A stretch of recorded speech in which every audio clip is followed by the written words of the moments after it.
কারণ মমতা ব্যানার্জি আসার পরে বেকারত্বের হার যেভাবে বেড়েছে সেটা মানে ভাবা যায় না। প্রত্যেক বছর তো কলেজে স্কুলে পাশ করছে, কি হারে কি সংখ্যায় পাশ করছে আমরা খুব ভালো করে জানি। এবং তাদের ভবিষ্যৎটা কি, পার্থবাবু কি সাজাবেন? সমস্ত এতগুলো মানুষের এতগুলো ছেলে মেয়ের জীবনকে নষ্ট করে তিনি একটা এলাকাকে সাজিয়ে কি করবেন? তিনি শিক্ষামন্ত্রী হয়ে কি ভূমিকা পালন করেছেন? এসআইআরকে আমরা সমর্থন করি, কারণ এটা জরুরি। আর এটা অবশ্যই প্রত্যেকটা যোগ্য ভোটার তার ভোটাধিকার পাক, আমরা নিশ্চয়ই চাইবো। সেই কারণে আহ এক্ষেত্রে দেখবো যে কি কি বাধা বিপত্তি হচ্ছে, সাধারণ মানুষের ক্ষেত্রে কি কি অসুবিধা হচ্ছে, সেগুলো নিবারণ করাটা আমাদের খুব জরুরি। যেমন বিএলওরা যাচ্ছেন এবং তাদেরকে প্রত্যেকটা জায়গাতে বিএলওরা হেল্প করবেন, সেটা আশাবাদী এবং সেটা যথেষ্ট করছেনও।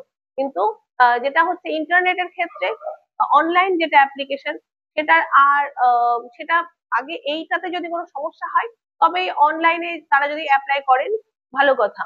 কিন্তু যেহেতু গ্রামে গঞ্জে আমাদের 5G বা আমাদের নেটওয়ার্কিং অবস্থাটা খুব একটা ভালো নয়, কিংবা চাষের ক্ষেত্রে কৃষকরা যারা আছে তারা এই সময় ব্যস্ত, অনেক সময় বিএলওরা তাদেরকে বাড়িতে গিয়ে পাবে না।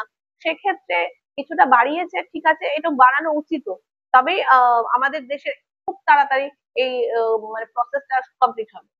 এর সাথে প্রসঙ্গটি রাখবো, একদিকে এই রাজ্যে শিক্ষক যারা বা শিক্ষিকা যারা তারা বসে রয়েছে, অর্থাৎ বেকাররা আজকে রাস্তায় আমরা বলে যেতে পারি, তারা সম্প্রতি শিক্ষক শিক্ষা হবে। কিন্তু যাদের চাকরিটা চুরি করলেন রাজ্যের প্রাক্তন শিক্ষামন্ত্রী পার্থ চট্টোপাধ্যায়, তিনি অবশ্যই জেলমুক্ত হলেন।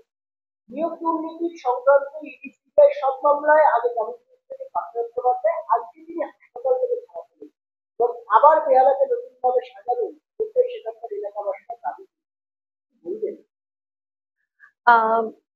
আমাদের পশ্চিমবঙ্গের যে বেকারত্ব, সেটা আমরা আজকে, আমি বা আমার বয়সী বা আমার থেকে কিছু সিনিয়র বা আমার থেকে কিছু জুনিয়র, প্রত্যেকেই বেকারত্ব ব্যাপারটা কি আমরা খুব ভালো করেই বুঝতে পারি। কারণ মমতা ব্যানার্জি আসার পরে বেকারত্বের হার যেভাবে বেড়েছে সেটা মানে ভাবা যায় না। প্রত্যেক বছর তো কলেজে স্কুলে পাশ করছে, কি হারে কি সংখ্যায় পাশ করছে আমরা খুব ভালো করে জানি। এবং তাদের ভবিষ্যৎটা কি, সে এবং তাদের ভবিষ্যৎ নিয়ে সরকার কিছুই ভাবছে না। যদি তারা এই সমস্ত কিছু ভাবতো তাহলে আজকে এইভাবে এতগুলো শিক্ষককে রাস্তায় বসে থাকতে হতো না। আর পার্থবাবু কি সাজাবেন? সমস্ত এতগুলো মানুষের এতগুলো ছেলে মেয়ের জীবনকে নষ্ট করে তিনি একটা এলাকাকে সাজিয়ে কি করবেন? এতগুলো জীবনটা কি সাজাতে পেরেছেন? তিনি শিক্ষামন্ত্রী হয়ে কি ভূমিকা পালন করেছেন? কিছুই নয়। শেষ একটাই প্রশ্ন রাখবো দিল্লির বিষয়ে। অনন্তনাগের সরকারি হাসপাতালে চিকিৎসকের লকারে এবার পাওয়া যাচ্ছে AK-47। কাল ফরিদাবাদের 3 ডাক্তার সহ 8 জনকে গ্রেফতার করা হয় পুলিশের জালে আদিল মুজাফফর।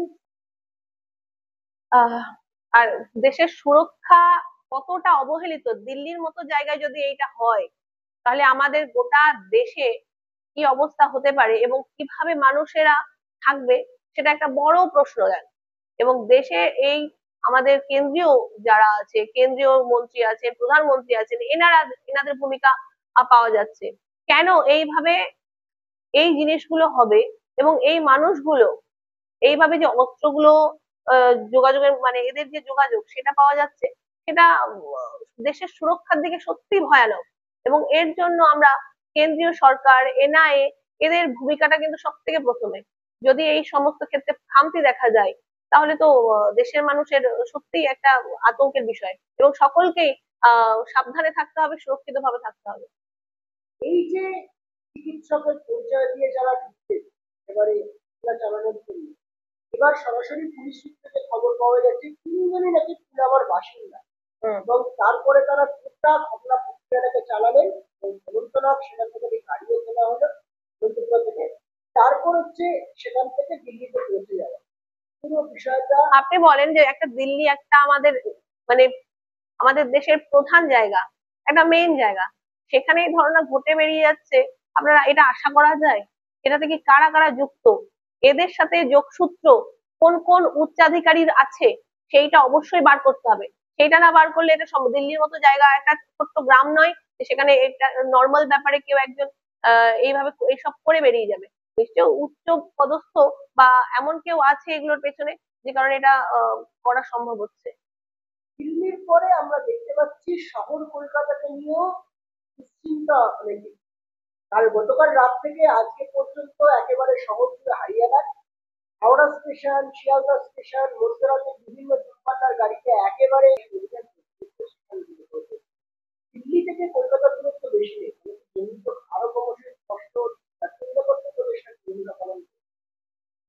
এখন প্রত্যেকটা দেশের বিশিষ্ট জায়গাগুলোতে এই সুরক্ষার এই নিরাপত্তার যে ব্যাপারটা সেটা আরো বেশি করে করা হচ্ছে, কারণ যেভাবে একটা প্ল্যানিং হিসেবে দেখা যায় যে এখানে বিহারের এই ইলেকশন, তারপরেই বাংলার, এবং সেইটা একটা মানুষের মাথাতে নিশ্চয়ই থাকবে যে প্রত্যেকটা বিশিষ্ট জায়গা যেগুলো সেগুলোতে আমাদের নিরাপত্তার খুব জরুরি।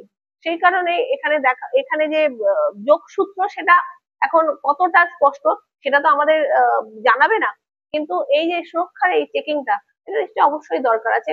বিভিন্ন দেশের বিভিন্ন বিশিষ্ট জায়গাগুলো, শুধু কলকাতা নয়, বিভিন্ন বিশিষ্ট জায়গাগুলোতে সুরক্ষা নিরাপত্তা আরো বাড়ানো উচিত।